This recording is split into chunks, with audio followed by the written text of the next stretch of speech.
Hi, everyone. I'm Pip from Seymour Digital Media. You're listening to Know How Marketing Lab podcast. This podcast brings together different experts in marketing from our Facebook group, Cyberpunk Geeks Marketing Mixer.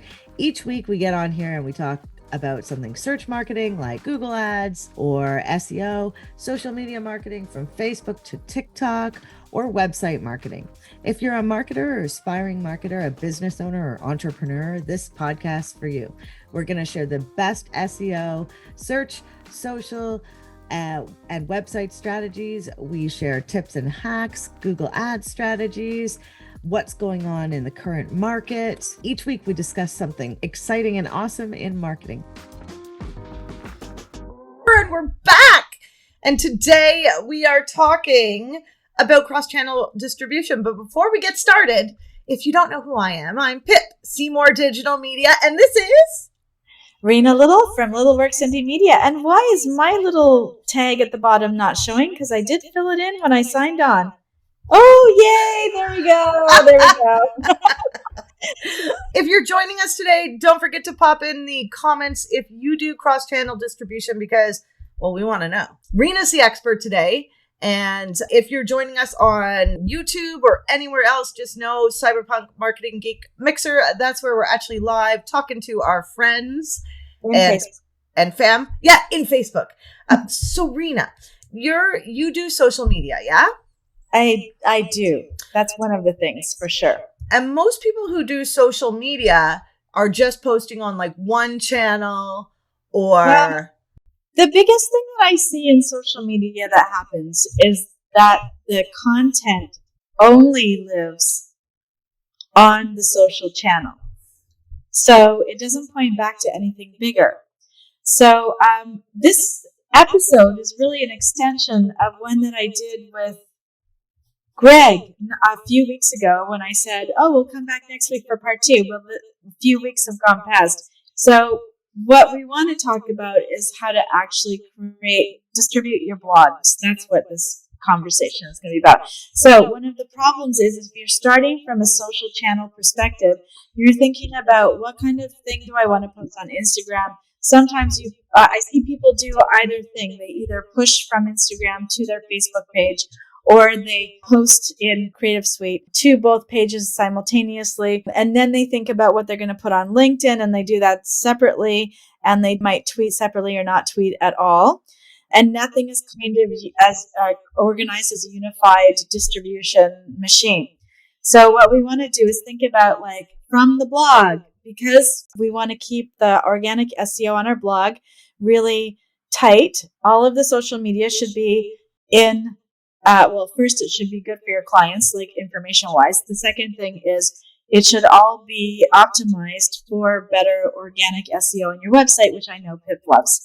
And that's why, right? So that's what most social media people don't do because they actually don't understand organic SEO. And what SEO blog writers, and I'm not saying all SEO companies do this, but what I've noticed is that there are some SEO companies that only write for keywords. They don't write for an audience.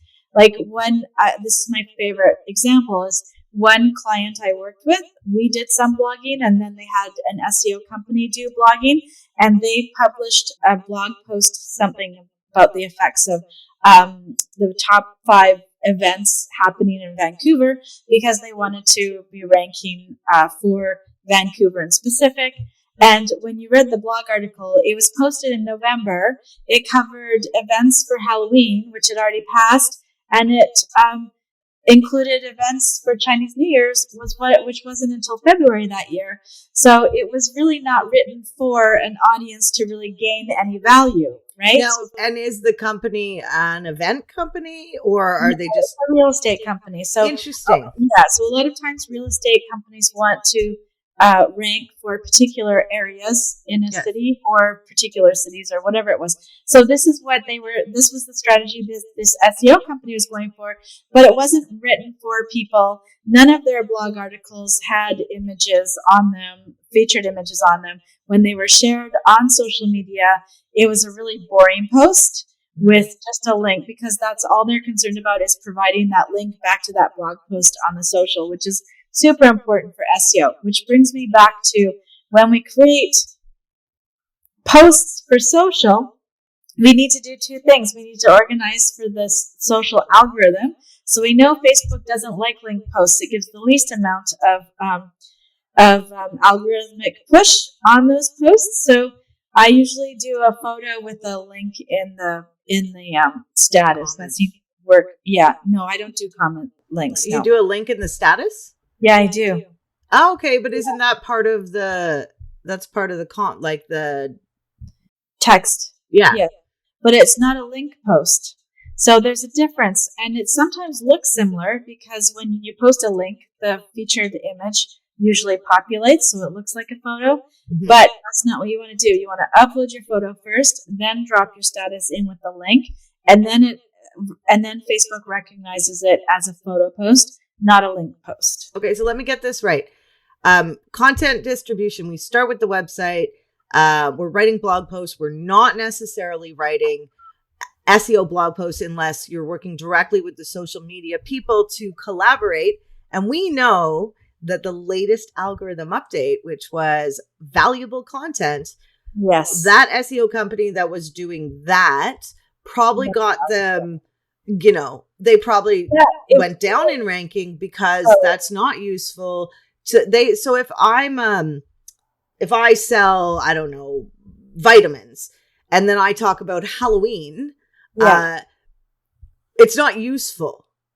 No. So you want to get rid of that. But it's also not useful to post events that have happened in the past a month ago. Do you know what I mean? That's not useful. So what you're going to get is an irritated reader who's maybe not going to look at your blog posts ever again. You're going to get somebody who moves away from that page rather quickly, which could increase your bounce rate. Mm-hmm. And then you might even get some negative comments on your Facebook post because you're sending them to events that, aren't relevant, or they're not good content. So you really want to write for your audience first. That's a great point, Pip. I've always said that even before Google decided this, it was always kind of like, always write for your audience first, because if you can't get any traction on those posts, it's really not that useful. I don't know how many people have gone into Google Search Console or Google Analytics and looked at are their blogs getting read? Are we seeing that? So, but we're talking about the distribution. So paint me the picture of I'm a business owner and I do write a blog because I know it's important. So I got that step. Yes. But what does the whole picture look like of a content distribution strategy? Yes. Okay. So you might not want to be on every single channel. So you want to definitely, I know that Greg is a big fan of choosing the channels that you're going to be able to monitor and take a peek on. And I do agree with that. I definitely focus on Facebook because you have such great targeting, and you know how I feel about their ads. I still run their ads. Instagram for a lot of people is good. LinkedIn is pretty good. And then Twitter can be good. And then what I usually do is I organize it according to the client's goals and needs. So if they only have this much time for social, then I want them to focus on something in particular. And then what I usually do is organize everything else to be automated. And then they only really have to check in for comments, like on some of the other channels like Twitter. You don't have to do that immediately. So are you writing one blog post, and how long is it usually? And then how often are you sharing it? Exactly. So when I write blog posts, it's got to be a minimum of 350 words. Otherwise, it counts as a bounce. Or it has to have a video long enough to keep somebody on the page for a good length of time. And obviously, the video also needs text, by the way. I mean, hopefully everyone understands that already. If not, then go back to the blogging episode. But basically, you write your blog post. You want a 350 minimum. I like to do between 500, about 500 words. I feel like that allows me to get into enough detail. And I like to have series of blog posts that interconnect with internal linking system rather than having gigantic long blog posts. Now, I know everybody says that the long ones are ranking better, and that could be true. It's not about length, it's about quality. That's exactly. So length doesn't necessarily equal quality. And if you have that length you want to figure out your keyword strategy. So if you haven't ranked for very many keywords yet, or if you have a very, very small blog, then sometimes creating a series of blog posts that interlink with each other is the best way to get started. So that, you might mention one concept in your first blog post because you can't talk about the one thing without mentioning the other thing. And then you write a full blog post explaining how that concept works and link those two things together so that they can get to the right place and figure out the background information.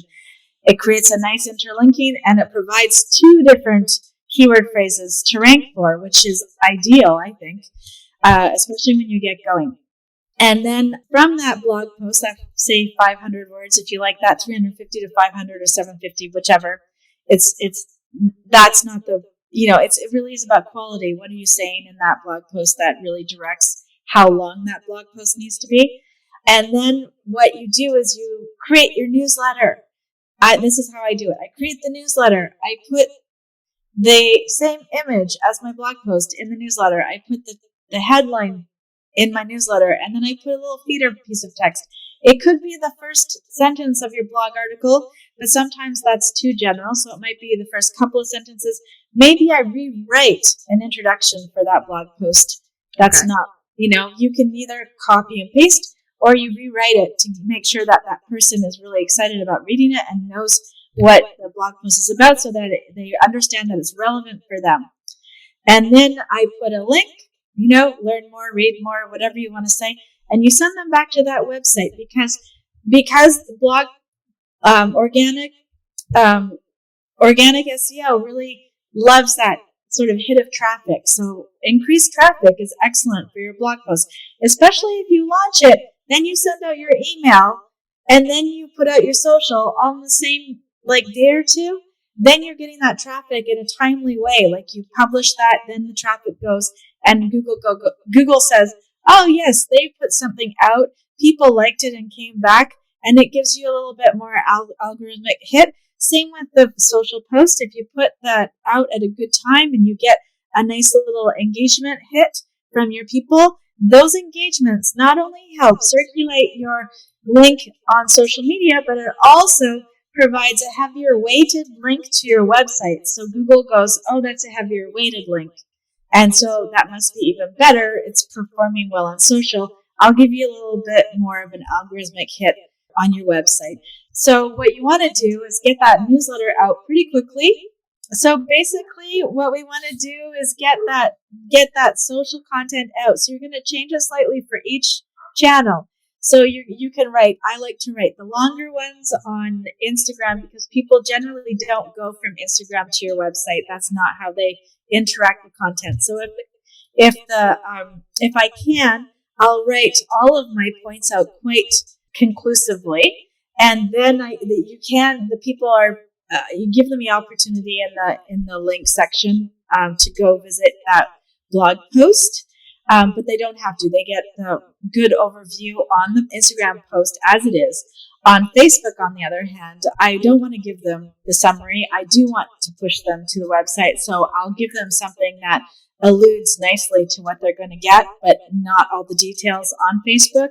And then with Twitter, it just goes the same thing. You can't put that much in Twitter. So what I usually do is I create a series of tweets that go out over the next, 5 to 7 days to catch people at different times of the day with different kinds of focus on the tweet, so that people can identify that the content is good for them. And then not just one tweet. Please don't just put one tweet. And then on LinkedIn, I do the same thing on the business page. And then from the business page, I share it to my profile or my clients' profiles. And same with on Facebook, I put it to the business page first, then I share it to my profile. And I also share it to groups. So the more you can actually distribute that fully, the more bang for your buck you get on that piece of content that you created. If you are doing one big blog post and then you're only ever putting it out once in one pot or not putting it out at all, that's a lot of wasted budget towards creating new content in my mind. It's I like to focus on creating the least amount of content and distributing that the most. So that's all organic distribution that we talked about. And then you can check that in Google Analytics if you're using different channels to see where are people coming from, right? Yes. Which is helpful. Yes, absolutely. Google Analytics has been one of the biggest game changers when I start to look at, the pages that are doing the most well. Plus, you get that little piece of information like which keywords people are typing in to get. Only if you attach Search Console to Google Analytics do you get that. Yes. And that is super important. If you don't have Search Console or Google Analytics set up, that is definitely step number one. Please do that first. Much work this part takes, right? Because it's not just about the blogging. It's actually more about the distribution, because when you write it, it's not like they come running. In fact, nobody knows that you've written a blog article unless you tell people that you've written a blog article. Like, that's really the key. So I actually have a nice little spreadsheet that I organize for all of my clients. Not a spreadsheet, but a tab on their content calendar. And I find groups that will want to read. So, there's a Vancouver bloggers group. There's all the business groups that you can join. And you can actually share a lot of your content in those places. And what I do is I look up the groups on Facebook. I look up the groups on LinkedIn. I find out what the posting rules are, and I mark which ones I can post directly. And I just share my blog as my human person, not as my business. As a human person, I say, hey, I wrote this blog. I thought it would be of value. If you like it, let me know. If you have any questions, let me know. And then that, again, as long as you get more questions and likes on that post, you're going to do your website a huge amount of benefit. Because people will visit. I know when we go live here, I get an uptick on my website, generally on Thursdays. Yeah. No, I actually haven't looked at that specifically. I'm going to go do that immediately after our call. Right. It's every Thursday. Just goes up a little. Right. And I mean, we do this for fun. And as a marketer, what is it, like cobbler's children? So I am not the best at content distribution. It's something we are actually working on. Our strategy for getting clients was to kind of be helpful in a Facebook group, have our own Facebook group, and make lots of friends, who think we're awesome and we think they're awesome. And so we get leads that way. But I mean, this is essentially, when it comes down to the brass ticky tacks, it is about getting new clients in the long run, right? And you know what? It can take 7 years to get a new client, like from the content you write to when they reach out. And I mean, so this isn't a short game strategy. No, what we're talking about here is organic. It's all organic. Want to know more about SEO? We've got a class for that. Our mission is to educate students about the right tools, techniques, and strategies to grow their businesses using the most up-to-date search engine marketing optimization techniques and tools. Find out more at knowhowmarketinglab.com. Organic takes a while. So that's why both Pip and I always use an organic and paid strategy at the same time. Paid will get people in the door a lot faster. Organic gets you known long term, like later, and both are essential, because if you only put your money into paid, then you're going to always have to put your money into paid. Like that's just the way it works. But if you actually build your organic following slowly and surely, then you'll notice it's great. It's great. Like they're so intertwined, you can't lose, but both are super important. Because if Facebook, I don't know, if it gets broken up or something happens or the algorithm shifts goes down for a couple days. Yeah, or we suddenly can't do ads ever again because, ads have changed. The way that we can target people has changed drastically in the last few years and then in the years before that. And so that I can't target as Facebook, where there's better targeting on Google. However, I mean, you know what? We're getting people reaching out to us right now because they were on the first page of Google. They've been hit with the algorithm update, and now they're not getting those leads. And we all know, even if you do social, that I've seen maybe one website that gets most of their traffic from social. but most people get most of their traffic from Google. However, you need the social to feed back, right? You need like multiple ways to reach people. Yeah, I feel like I want to just re-explain that a little bit. Is that okay? Oh, well, I thought I explained it well, but go ahead. Yes, you did. Yes, you did. But I understand. So, what the difference between Google ads and Facebook ads and the traffic that comes from both Google's of those better. is huge. No, that's not true. It's not true. Numbers to show you why it's not true. But anyways, the point is that Google is where people go when they're actually ready to buy or they're in the research phase of We things. call it intentional marketing. Like when Yes. you're intending to go find something to buy, Yes. like a plumber. Yes. So the difference is on social media is you're interrupting. It's like interruption marketing, right? It's content marketing, interruption marketing. There are a bunch of different ways of talking about it. But what happens is you're hitting people. They might understand that they have a problem. They definitely don't know. They sometimes don't know what the solution is. You're giving them a solution or pointing out their problem and saying that this is the solution. So you're creating people that are interested suddenly in what you're doing. They didn't know you before. They didn't know that that service existed or that thing existed. And then they go check out your website, but they might not be ready to buy.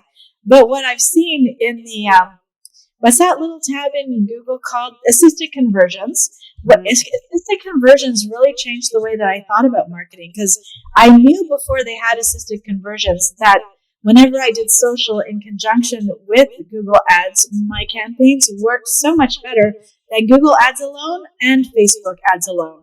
And that sort of like way that they work together. So the Facebook ads send the traffic to the site, and then Google will retarget to those people to remind them that they have that problem. Hold on, you have to have retargeting set up, which means you have to have your Google Analytics set up properly, which lots of people don't. And it's turning on things, tracking things. Yes, you do. And you need a privacy policy, just so you know, if you're doing anything like that, if you have Google Analytics on your site, you need a privacy policy. Just an aside. Content distribution. We see from Google ads, I mean, you know, it is not, people always talk about the funnel and we all imagine this funnel like this, but the reality is that some people go to Google and then they go to Facebook and then they go to the website and then they go and they click on an ad in Google or organic and then they go to the website and then they buy. So they're not, we're not so linear. It takes a long time. And the other benefit with Facebook is that you have so many interesting things you can do. Like you can upload your client list and you can target your client list. And that hits all of the people that have opted out of your newsletter. You can still hit them with your blog articles. Yeah. You can hit them with your specials, whatever it is. And then you can also do lookalike audiences, which are really fantastic. So you can track the traffic on your website and then you can create lookalike audiences. You can do that in Google Ads. Yeah, exactly. The list, though, so uploading a client list to Google Ads, you have to have spent over $50,000 in Google Ads before you can do that. Oh, really? That's interesting. Yeah. Oh, that's very interesting. Well, you can do it in Facebook right away. Yeah. So, but there's great audience targeting. There's so much with marketing. And this is why I think that it's a really big mistake to feel like all of these things are separate opportunities that act independently, and that you can try Facebook out, and if Facebook doesn't work, go to Twitter and try Twitter out, and if that doesn't work, go somewhere else. Those are just tactics. And what you need is an overall strategy with the proper content writing and the proper distribution of that content so that you can actually make sales. Because if you're just deciding that you're going to use Pinterest for 6 months and see what happens, well, I can tell you nothing's going to happen if you don't have a proper content distribution strategy. And that's the bottom line. That's the bottom line. It's a lot, right? It's a lot for a small business owner to manage all their own marketing. And one of the reasons we have this Facebook group is because we realized that marketing's really collaborative. So it is not necessarily a competition. And if you actually collaborate with others, you can do better for your clients. Because, you know, you're going to know things I don't. I mean, it's kind of obvious, but, and I'm going to know so many things that you don't know. But the reality is our powers combined, really can move the needle for a client. And so that's why we collaborate on this, because we can't do it alone. Like, the last thing I want to say about Google Ads, which I think is so cool, is that I once had a client who came to me and said, "Oh no, Google Ads don't work." And I'm like, "Well, who, you know?" And I looked at their products and I'm like, "It's an online store. How's that even possible that Google Ads won't work?" And so I'm like, "Well, you know, they're only as good as the person who's doing them for you." And so, you know, sometimes you have to kiss a lot of frogs before you get to the right people that are going to be able to help you. And that's so hard to find a good Google Ads person. I will tell you that we work with one, but we have gone through lots of people who can't do it well. And I mean, I've been doing it for 15 years and I would like to say I'm good, but there are people that are so much better than me. And that I learn from, right? Because it is constantly changing and there are interesting strategies, right? Yeah. So let's recap the distribution. Yeah. What we do. So the first thing is you create a content calendar. Yes. And then for blogging. Yes. And then what? Okay, so we're talking about distributing the content from your website. So you plot out your blogs, you plot out the dates, you plot out your newsletters. You might not want to do one newsletter for every blog, but you could do an e-blast for every blog. You might want to start with one monthly newsletter or one newsletter every couple of months, but whatever it is, you want to scoop up all of those blog articles that haven't been distributed, and you want to distribute them on your newsletter the same way. Send them back to your website for all the information. Do not write up new content. Do not put the entire blog post on your newsletter. Just snippets and send them back to your website at the same time or along the same time. So usually it works on a 4-week rotation. Then as you make your blog articles, I put them out on social, and then you want to create slightly different versions for each channel. It's going to be appropriate. You're going to do definitely more than one tweet. I usually do about 5, and you want to put them out over different times over the next 5 to 7 days. And then you want to always make sure that you're creating some kind of way of engagement on those platforms that do well with engagement, which is almost all social platforms. So you want to ask a question or ask for feedback or something like that so that they will respond at the bottom.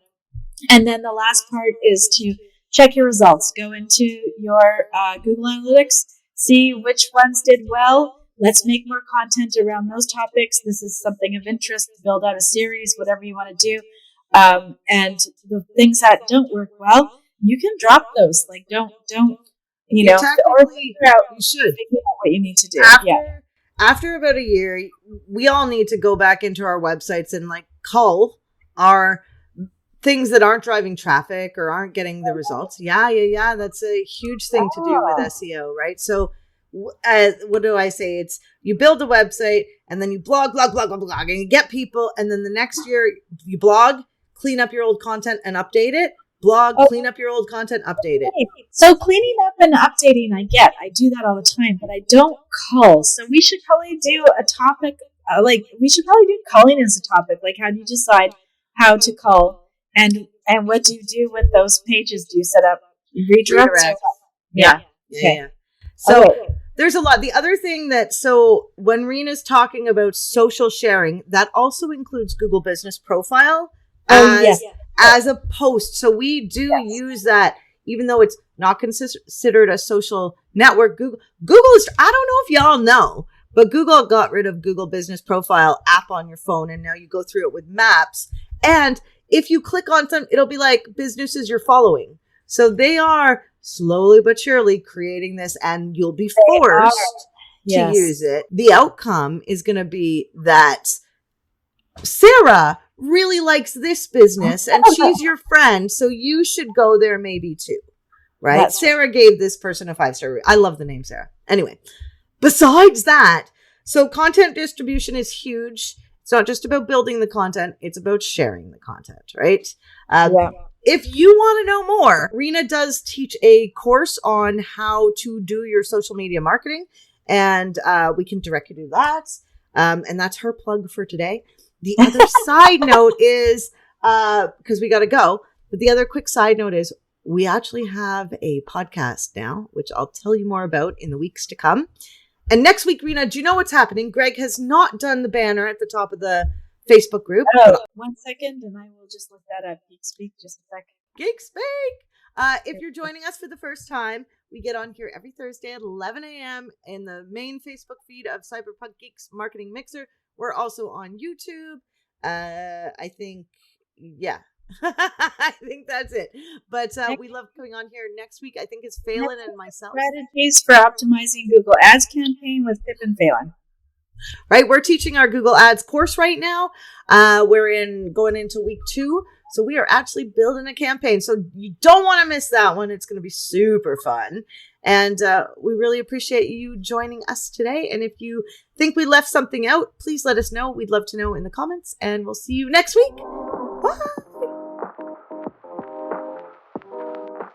The conversation never stops in our Facebook group, Cyberpunk Geeks.